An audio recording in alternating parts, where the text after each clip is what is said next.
voltage differences drive currents? Or why is it that birds can sit on power lines, but we can't?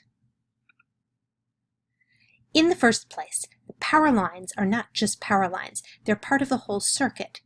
There's a way in, all the way around, and a way out. From the generator back into the generator. From the high voltage all the way around through the circuit to the low voltage. This is the up line, this is the down line. We're using the number of 120 volts that we got measured in class just as an example. Real power lines are a lot more than 120 volts. Assuming it is 120 volts, the current is going to flow through the problem like this, from high to low. Why is it that the bird isn't going to get electrocuted? The first answer, and it's the wrong answer, is that the bird does not have a complete circuit. This current isn't going to go round and round and round the bird because there's no circle. This is the wrong answer. A circuit is not a circle. It is, as we defined it in the notes, a way in and a way out. If the electrons are coming out of the high voltage end and they are seeking a path back to the low voltage end, a bird has that path. You can go in through one foot, through the chest cavity, and out through the other, and you can have an alternate path to the low voltage end. It's just as good. This, of course, would be a death sentence for the bird, because as we said in terms of electrical currents and an electrical safety, current right through the chest cavity that's going to hit you right in the heart, anything more than 70 milliamps for us and considerably less for a little birdie, is going to be a dead bird. Why doesn't the current do this? Because, take a look at the bird's feet.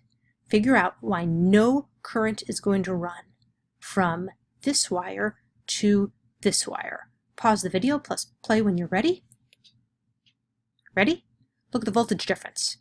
This foot is on the up line, 120 volts. This volt is on the same up line. It's still 120 volts.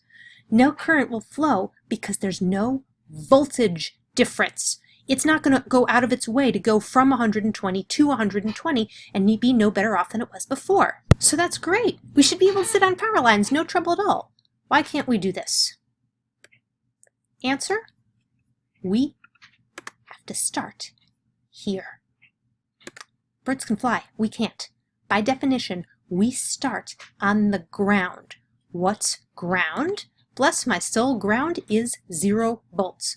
We are always grounded. We always start on the ground. We always start at 0 volts. And that means if we want to do something phenomenally stupid, like climbing up to play with, play on, or try to fix live power lines, that current up here, look at this hand. What's the voltage on this hand? This hand, check it out, is 120 volts.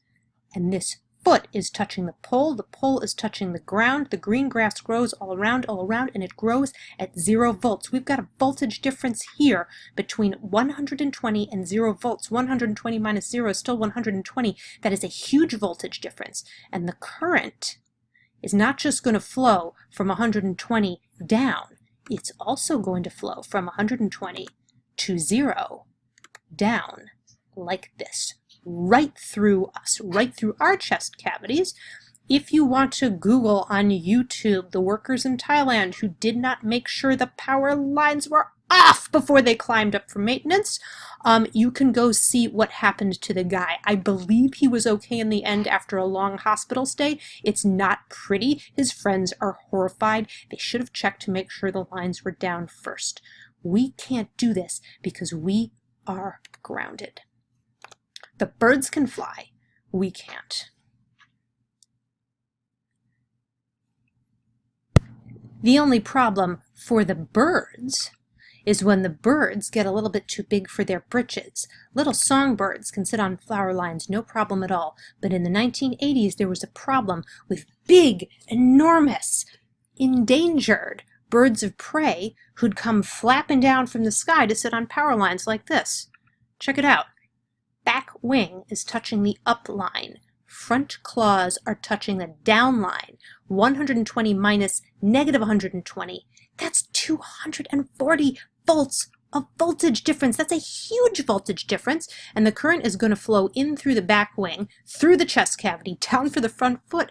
We were finding these beautiful bald eagles, these wonderful endangered species, dead on the side of the highway like Kentucky Fried Chicken, because they came down to sit on the power lines, and they touched two lines at once.